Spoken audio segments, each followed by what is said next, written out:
जादुई unicorn dress. UP के छोटे से गांव में पूजा नाम की एक लड़की अपने माता पिता के साथ रहती थी। पूजा बचपन से ही बहुत सुंदर थी। पूजा के सुंदर घने काले बाल उसकी सुंदरता पर चार चांद लगाते थे। पूजा ने बहुत सारे फैशन शो में पार्टिसिपेट किया था और उसमें वो जीतती भी थी। पूजा के बाल बहुत अच्छे थे, जिस वजह से पूरा गांव उसे उसके बालों की वजह से जानता था। पूजा गरीब घर से थी, लेकिन उसके सुंदर बाल और सुंदरता देखकर बड़े बड़े फैशन शो उसे इनवाइट किया करते थे और उसमें वो जीत कर आया करती थी, जिस वजह से पूजा के गरीब माता पिता भी उसे फैशन शो में पार्टिसिपेट करने के लिए कहते थे। एक दिन की बात है जब पूजा के गांव में फैशन शो की अनाउंसमेंट होती है। उस अनाउंसमेंट में बताते हैं कि यूपी में पहली बार ऐसा फैशन शो होने वाला है जहां सभी स्टेट्स की अच्छी अच्छी मॉडल्स आने वाली होती है।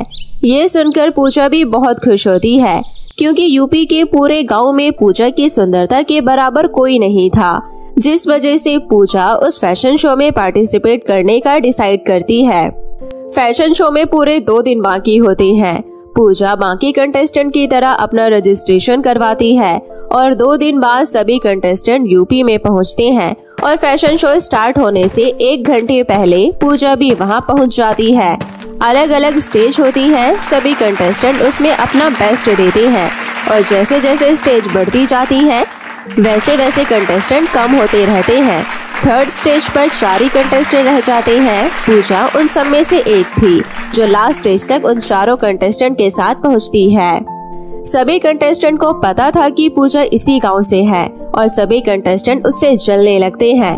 पूजा हर स्टेज पर पहले नंबर पर थी और वो उसके पीछे यानी दूसरे नंबर की कंटेस्टेंट सोम्या मुंबई जैसे अच्छे शहर से आई होती है, जो पूजा से जलने लगती है।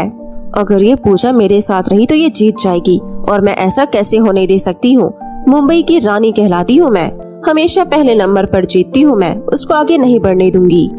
अगली सुबह लास्ट स्टेज होती है। पूजा, सोम्या, काव्या और गुड़िया अपने लास्ट और इम्पोर्टेंट दिन पर बहुत अच्छा दिखना चाहती थी, जिस वजह से सभी अपने अपने रूम में तैयार हो रहे होते हैं। सोम्या बहुत चालाक लड़की होती है, जो सभी को तैयार होता हुआ देखकर चुपचाप दबे पैरों से पूजा के कमरे में जाती है। और बताओ पूजा, कैसा लग रहा है इस स्टेज तक पहुंचकर? मुझे बहुत अच्छा लग रहा है। मैं ज्यादातर जीतती ही हूँ और मुझे यकीन है मेरी मेहनत और लगन मुझे इस बार भी जिताएगी। ओवर कॉन्फिडेंट नहीं होना चाहिए इंसान को, क्योंकि मैं भी हर बार जीतती आ रही हूँ। क्या पता इस बार मैं ही जीत जाऊंगी और जीतूंगी, इसमें कोई शक नहीं। भला वो कैसे? इतना कहते ही सोम्या पास में रखी पूजा की ड्रेस पर जूस गिरा देती है और हंसते हुए कहती है ऐसे शायद तुम्हें पता नहीं कि सोम्या कभी हारती नहीं है, फिर चाहे मैं कैसे भी जीतूं। तुम भी याद रखोगी कि किसी सोम्या से पाला पड़ा था तुम्हारा। सोम्या की इस हरकत से पूजा की ड्रेस खराब हो जाती है। इवेंट शुरू होने में कुछ टाइम बचा होता है। सभी तैयार होते हैं और अगर कोई लेट होता है तो वो पूजा, और सबसे पहले पूजा को ही वॉक करनी थी। सभी लड़की पूजा की एब्सेंस में बातें बना रही थी। वहीं दूसरी तरफ पूजा रो रो कर अपना बुरा हाल कर लेती है और पूजा को रोता हुआ देखकर परी पूजा के कमरे में आती है और कहती है, पूजा, मैं सब जानती हूँ, तुम चिंता मत करो, तुम जरूर पार्टिसिपेट करोगी। ये लो तुम्हारा यूनिकॉर्न ड्रेस। लेकिन आप हो कौन और मेरी मदद क्यों करना चाहती हो? अभी इतना वक्त नहीं है कि मैं तुम्हें सब कुछ बताऊं, लेकिन मैं जादुई परी हूँ और जरूरतमंद लोगों की मदद करती हूँ और आज तुम्हारी मदद करने यहाँ आई हूँ। पूजा वो ड्रेस पहन लेती है और इवेंट में अपनी ड्रेस में वॉक करके 4 चांद लगा देती है। उसकी ड्रेस और वो बहुत यूनिक दिख रहे थे। यूनिकॉर्न ड्रेस में पूजा अकेली इतनी प्यारी लग रही थी और उसके बाल भी परी सुनहरे बना देती है, जिस वजह से पूजा फैशन शो जीत जाती है। वहीं पास में खड़ी सोम्या चलकर अपनी किस्मत को कोसती है और अपनी गलती मानकर पूजा से भी माफी मांगती है और इस तरह पूजा शो जीतकर अपने माता पिता को घर पहुंचकर शो से जीते हुए पैसे देती है और दिल से परी का धन्यवाद करती है। पूजा और उसकी फैमिली बहुत खुश होती है और पूजा की लगन मेहनत उसे जिता देती है और यूनिकॉर्न ड्रेस पूजा घर में संभाल कर रखने जाती है। तभी यूनिकॉर्न ड्रेस कहती है, तुम चाहो तो मुझसे कुछ भी मांग सकती हो, मैं तुम्हारी हर इच्छा को पूरी करूंगी पूजा। अरे तुम बोलती हो, मैंने पहली बार बोलती हुई ड्रेस देखी है। तो चलो इसी खुशी में मुझे बहुत सारे पकोड़े खाने को दे दो। पूजा उससे जैसी ही कहती है उसके सामने गर्मा गर्म पकोड़े आ जाते हैं। इस तरह पूजा को जो चाहिए होता पूजा यूनिकॉर्न ड्रेस से मांगकर पूरा कर लेती और अपने घर को भी बड़ा घर बनवा लेती।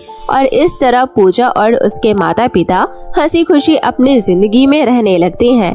अब उन्हें किसी चीज की कोई कमी नहीं होती है। बहुत समय पहले की बात है। रसूलपुर नामक गांव में दो बहनें रहा करती थी। सीता और गीता दोनों बहुत समझदार थी। सीता हमेशा अपनी छोटी बहन गीता को पढ़ाया करती थी और उसे अच्छी अच्छी बातें सिखाया करती थी। सीता और गीता के माता पिता बहुत गरीब थे। दोनों मजदूरी करके जैसे तैसे अपना घर खर्च चलाते थे। सीता की माँ घरों में काम करती थी और सीता के पापा मजदूरी का काम किया करते थे।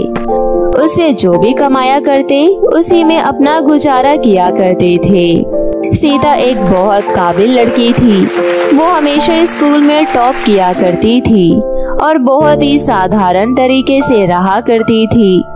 लेकिन वहीं दूसरी तरफ गीता समझदार होने के साथ साथ अपनी क्लास में टॉप किया करती थी। लेकिन उसके बहुत सारे शौक थे, जैसे कि उसे तैयार होना पसंद था, घूमना पसंद था, जंक फूड खाना पसंद था। ऐसे ही एक दिन उनके कॉलेज में चिल्ड्रंस डे से एक दिन पहले सभी बच्चों को नोटिस मिलता है कि वो अपने अपने घर से स्वादिष्ट स्वादिष्ट व्यंजन बनाकर लेकर आएंगे और स्कूल में उसे बेचेंगे।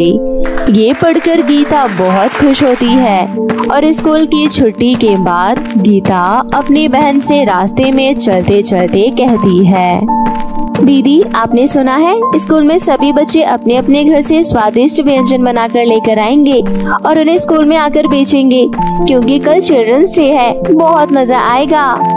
देखो गीता, मुझे तो अपनी पढ़ाई ही पसंद है। ये सब तुम एंजॉय करो, क्योंकि तुम अभी बहुत छोटी हो। क्या बनाकर लेकर जाऊं दीदी, मुझे तो समझ ही नहीं आ रहा। माता पिता हमारे लिए मुश्किल से तो खाना लेकर आ पाते हैं और शायद ही हमारे घर में आज राशन रखा होगा। चलो घर चलकर देखते हैं, जो भी रखा होगा उसके हिसाब से हम कुछ बना लेंगे। दोनों बहनें बातें करते करते घर पहुंच जाती है। उसके बाद गीता खुशी से रसोई में जाती है। सीता भी रसोई में आ जाती है। दोनों बहनें राशन देख रही होती है, लेकिन घर में सिर्फ दालों के अलावा कुछ भी नहीं रखा होता है। तभी सीता कहती है, तुमने मुंह क्यों बना लिया? तुम्हें तो पता ही है ना, इन दालों से बहुत कुछ बन सकता है। चलो मैं तुम्हें बहुत अच्छी रेसिपी बताती हूँ। लेकिन बच्चे दाल पसंद नहीं करते दीदी। बच्चे दही बड़े खाना बहुत पसंद करते हैं और मुझे बहुत अच्छे दही बड़े बनाने आते हैं, तो मेरे ऊपर छोड़ दो। मैं तुम्हें सुबह सुबह सब कुछ तैयार करके दे दूंगी। अभी मैं जल्दी से दाल भिगो कर रख देती हूँ और बाकी चटनियाँ बनाकर भी तैयार कर लेती हूँ। इस तरह सीता दही बड़े बनाने की सोच लेती है और सारा सामान तैयार कर लेती है। और अगले दिन सुबह होती है। सीता अपनी बहन के लिए सारा सामान तैयार करके पैक कर देती है और दोनों बहनें इकट्ठे स्कूल चली जाती है। वहाँ जाकर गीता सभी बच्चों को देखती है तो सभी बच्चे बहुत सुंदर सुंदर और अच्छे दिखने वाले व्यंजन लेकर आते हैं, लेकिन वो अपने लाए हुए दही बड़ों से खुश नहीं होती। लेकिन फिर भी वो अपना स्टॉल लगाती है। सभी के स्टॉल पर जंक फूड था। बहुत कम बच्चे हेल्दी खाना बनाकर लाए थे। लेकिन जैसे ही गीता अपने स्टॉल को तैयार करती है, वहाँ खड़ी टीचर और बच्चे उसके दही बड़े देखकर बहुत खुश हो जाते हैं और कहते हैं, सभी के स्टॉल पर जंक फूड लगा है, लेकिन तुम्हारे स्टॉल पर इतना अच्छा और हेल्दी खाना लगा है। मैं तो तुम्हारे हिसाब से ही खाऊंगी। बताओ इसका प्राइस क्या है? स्वादिष्ट और हेल्दी व्यंजन सिर्फ 50 रुपए प्लेट। आइए मैडम, आपके लिए तो मैं मुफ्त में बना दूंगी। गीता की टीचर गीता की हेल्दी व्यंजन को खाकर बहुत खुश होती है। इसके बाद सभी एक एक करके गीता के स्टॉल पर आ जाते हैं और ज्यादातर लोग गीता के स्टॉल पर ही दिखते हैं। ये सब देखकर पास में खड़ी लड़की अंजलि बहुत जलती है और वो उसके स्टॉल के पास जाने का मौका ढूंढती है। और जैसे ही गीता अपने प्रिंसिपल को दही बड़े देने जाती है, तभी अंजलि उसकी चटनी में ढेर सारा नमक मिला देती है। थोड़ी देर बाद गीता अपने प्रिंसिपल को दही बड़े खिलाकर आती है और प्रिंसिपल उससे बहुत खुश होती है। और अंजलि की हरकतों से बेखबर गीता फिर से दही बड़े बेचने लगती है। तभी बच्चे खूब मजे से दही बड़े के निवाले खा रहे होते हैं और फिर सब बच्चे एक साथ निवाले मुंह से थूक देते हैं। तुमने ये घटिया सा क्या बना कर रखा है? इसमें तो बहुत सारा नमक है, हमारा तो मुंह ही खराब हो गया। पता नहीं लोगों ने क्या देखकर ये दही बड़ा खाया है, इसमें इतना सारा नमक है। मुझे लगता है तुम आंखों से अंधी हो गई हो जो इसमें इतना सारा नमक मिला दी हो, पागल लड़की कहीं की। बच्चों की ये सारी बातें सुनकर गीता घबरा जाती है और अपने दही बड़े चेक करती है। फिर उसे भी नमक बहुत सारा लगता है। उसके बाद वो उन सब से माफी मांगती है, लेकिन उसके स्टॉल का सब बर्बाद हो जाता है और दही बड़े रखे के रखे रह जाते हैं। जितनी बिक्री उसने सुबह की थी उसके पूरे पैसे उसको सिर्फ 1000 रुपए ही मिलते हैं, जिसके बाद वो रोती हुई घर चली जाती है। घर जाते जाते रास्ते में उसे एक लाल परी मिलती है और वो उसे रोककर कहती है, तुम रोते हुए क्यों जा रही हो? तुम्हें किसी ने कुछ कहा है क्या? मुझे बताओ, मैं तुम्हारी परेशानी का हल निकाल दूंगी। मैंने सभी के लिए दही बड़े बनाए थे ताकि मैं अपने माता पिता की मदद कर सकूं और 4 पैसे कमा सकूं, लेकिन मेरे दही बड़े सिर्फ सुबह सुबह अच्छे से बिके थे, जिसके मैंने 1000 रुपए कमा लिए। उसके बाद पता नहीं किसने मेरे दही बड़ों में इतना सारा नमक मिला दिया। इसके बाद सबने मेरे दही बड़े थूक दिए और मुझे कुछ नहीं मिला और मैं सिर्फ 1000 रुपए ही कमा पाई हूँ। अब मैं अपने माता पिता की मदद कैसे करूँगी? वो बहुत गरीब है, घर में राशन भी खत्म हो गया है क्योंकि मैंने सारी दालें दही बड़े में लगा दी। अब मैं क्या करूँ? तुम चिंता मत करो, तुमने अपने हिसाब से सब कुछ अच्छा किया है। ये जरूर किसी की चाल है। अब मैं समझ चुकी हूँ कि तुम दिल की बहुत अच्छी हो, इसलिए मैं तुम्हें जादुई हेयर बैंड देती हूँ। इसे लगाकर तुम जो चाहोगी वो तुम्हें मिल जाएगा। क्या सच में जादुई हेयर बैंड जैसी भी कोई चीज होती है क्या?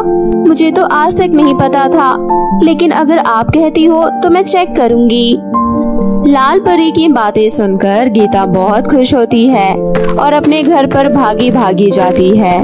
अपने कमरे में खड़े होकर गीता वो जादुई हेयर बैंड और उससे अपने मन की इच्छा कहती है, जादुई हेयर बैंड, मेरे इस छोटे से घर को एक बड़े घर में बदल दो जिसमें सारी खाने की चीजें हो, पहनने के लिए कपड़े हो और मेरे लिए ढेर सारे मेकअप किट हो। गीता के इतना कहते ही जादुई हेयर बैंड के आसपास एक दिव्य रोशनी होने लगती है और उसकी कही हुई बातें सच हो जाती है। उसका एक छोटा सा घर बड़े घर में बदल जाता है, जिसमें उसकी इच्छा के हिसाब से सारा सामान होता है। अपने बड़े से घर को देखकर गीता बहुत खुश होती है और ये सब देख रहे उसके माता पिता बहुत हैरान हो जाते हैं। तभी गीता उन्हें जाकर सब कुछ बताती है और फिर उसके बाद उसके माता पिता लाल परी का धन्यवाद करते हैं, जिसके बाद गीता अपने जादुई हेयर बैंड की मदद से अपने हर काम को आसान कर लेती है और अपनी इच्छा को पूरा कर लेती है। साथ ही साथ वो गरीब लोगों की मदद करती है, जिसके बाद गांव के सभी लोग उनसे बहुत खुश होते हैं और उनके घर में आने जाने लगते हैं। वहीं दूसरी तरफ गीता के माता पिता मजदूरी का काम छोड़ देते हैं और उसकी माँ घरों में काम करना भी छोड़ देती है। उनके पास रहने के लिए बहुत अच्छा घर हो जाता है, जिसमें जरूरत की सारी चीजें होती है और सभी इस प्रकार हंसी खुशी रहने लगते हैं। गांव में एक परिवार रहता था। उस परिवार में 4 लोग रहते थे। परिवार में माता पिता और उसकी 2 बेटियां थी। उनमें से एक बेटी सौतेली थी जिसका नाम रूपल था और उसकी सगी बेटी का नाम सलोनी था। उसकी माँ का नाम अंजू था। एक बार की बात है, अंजू सिर्फ अपने पति के सामने ही अपनी सौतेली बेटी को प्यार दिखाती, वरना पीठ पीछे तो वो उसकी बहुत बुराई करती थी, क्योंकि उसके सर पर घने बाल और अच्छे बाल थे, जिसकी वजह से वो उससे बहुत चिढ़ती थी और ये चाहती थी कि उसकी अपनी सगी बेटी के सिर पर भी ऐसे सुंदर बाल हो जाए। अंजू अपनी बेटी को बहुत खूबसूरत बनाना चाहती थी ताकि वो उसका रिश्ता किसी अमीर घर में कर सके। दोनों माँ बेटी रूपल से जलते थे, क्योंकि वो दिखने में भी बहुत सुंदर थी। देखते ही देखते कुछ समय बीत गया और उसके पिता का एक एक्सीडेंट में देहांत हो गया। अब उसके पिता के देहांत के बाद ही अंजू अपने असली रूप में आ गई और वो पहले से भी ज्यादा रूपल पर जुल्म करने लगी। उसे घर का सारा काम करवाती और उसे बहुत ताने देती रहती और उसे बहुत खरी खोटी सुनाया करती थी, जिसकी वजह से रूपल बहुत दुखी रहती थी और उसे हर समय अपने माता पिता की याद आती रहती थी। एक बार की बात है, रूपल बाजार से सब्जी लेने अपने घर की ओर आ रही थी। तभी उसे एक लड़का देख लेता है। उसका नाम सुमित था, जो गांव के जमींदार का लड़का होता है। वो उसका चेहरा तो नहीं देख पाता, पर उसके सुंदर बाल देख लेता है। अब कुछ समय बाद वो घर आ जाती है और वहीं दूसरी ओर जमींदार का लड़का चिंता में पड़ जाता है कि वो खूबसूरत लड़की उस गांव में कौन थी। सुमित अपने नौकरों को बुलाता है और कहता है, सुमित, आप लोग सब ध्यान से सुनो। आज मैंने एक लड़की को देखा। उसके बाल बहुत सुंदर थे और वो दिखने में भी बहुत अच्छी लग रही थी, और मैंने उसका चेहरा पर ठीक से नहीं देखा। क्या आप लोग पता लगा सकते हैं वो कौन है? मालिक, हमें पता है। आपने किसको देखा होगा? गांव में एक ही सबसे ज्यादा सुंदर लड़की है। उसका नाम रूपल है और वो अपनी सौतेली माँ अंजू के साथ रहती है। हम उसी गांव से तो आपके यहाँ काम करने आते हैं, इसलिए हमें पता है। अच्छा, तो ये बात है। ठीक है, अब आप लोग यहाँ से जा सकते हैं। अब सुमित अपने पिता को सारी सच्चाई बताता है और उसके पिता उसकी ये बात सुनकर खुश हो जाते हैं और शादी का रिश्ता लेकर रूपल के घर चले जाते हैं। उनके घर पहुंचते ही वो रूपल को देखते हैं कि वो तो घर का काम कर रही होती है। तभी सुमित के मन में ख्याल आता है कि रूपल तो संस्कारी लड़की है। ये देखकर वो और भी ज्यादा खुश हो जाता है। अब उसके पिता अंजू से बात करते हैं और कहते हैं, बहन जी, हम आपकी बेटी रूपल का हाथ मांगने आए हैं। मेरा बेटा चाहता है कि आपकी बेटी की शादी मेरे बेटे से हो। उम्मीद करता हूँ आपको कोई ऐतराज नहीं होगा। अंजू घबरा जाती है और इसलिए वो कुछ नहीं कहती और डर के मारे जमींदार की बात सुनकर हाँ कर देती है। फिर सुमित कहता है, रूपल, क्या तुम्हें भी मैं पसंद हूँ ना? तुम मुझसे शादी करोगी ना? हाँ, मैं आपसे शादी करूँगी। आखिर इतने बड़े घर में शादी करने के लिए कौन मना करेगा? आप भी मुझे पसंद हो। मैं शादी के लिए बिल्कुल तैयार हूँ। रूपल की ये बात सुनकर लड़के वाले वहाँ से चले जाते हैं और अब अंजू रूपल को खरी खोटी सुनाने लगती है, क्योंकि वो मन ही मन जल रही होती है और उसकी सगी बेटी सलोनी भी रूपल से जल रही होती है कि इसके लिए इतना अच्छा रिश्ता कैसे आ गया। अरे ओ रूपल की बच्ची, तूने उस लड़के पर क्या जादू टोना करा जो तेरे चंगुल में फंस गया और तेरे को इतना अमीर रिश्ता मिल गया? तू तो चाहती ही थी कि मेरी बेटी की जिंदगी खराब हो जाए, इसलिए तूने ऐसा करा है ना? अब तू देखती जा, जमींदार के लड़के से शादी तो मेरी बेटी की ही होगी। माँ, मैं भी उस लड़के को पसंद करती हूँ। मैं उसी से शादी करूँगी और वो तो कितना अमीर भी है। मैं जिंदगी भर खुश रहूंगी। मुझे कुछ नहीं पता माँ, आप इसका रिश्ता तोड़वा दो और मेरी शादी करवाओ। दोनों मिलकर प्लानिंग करते हैं कि इसको टकला कर देते हैं। अगर इसके सर पर बाल ही नहीं रहेंगे तो जमींदार का लड़का इसे शादी ही नहीं करेगा। वो दोनों रात होने का इंतजार करते हैं और उसके सिर पर हेयर रिमूवल क्रीम डालकर ऐसे ही छोड़ देते हैं और सुबह तक उसके सारे बाल झड़ जाते हैं। जब सुबह रूपल उठती है तो वो अपने आप को शीशे में जाकर देखती है तो उसके सर पर एक भी बाल नहीं होते हैं। ये देखकर दोनों माँ बेटी खुशी से झूम रही होती है और वो जल्दी से जाकर ये बात जमींदार के लड़के सुमित को बताती है कि रूपल टकली हो गई है और उसके सिर पर बाल नहीं है। ये खबर सुनकर सुमित हैरान हो जाता है और अब वो शादी के लिए मना कर देता है क्योंकि उसे तो रूपल के बाल पसंद थे, इसलिए उसने रूपल को शादी के लिए प्रस्ताव दिया था।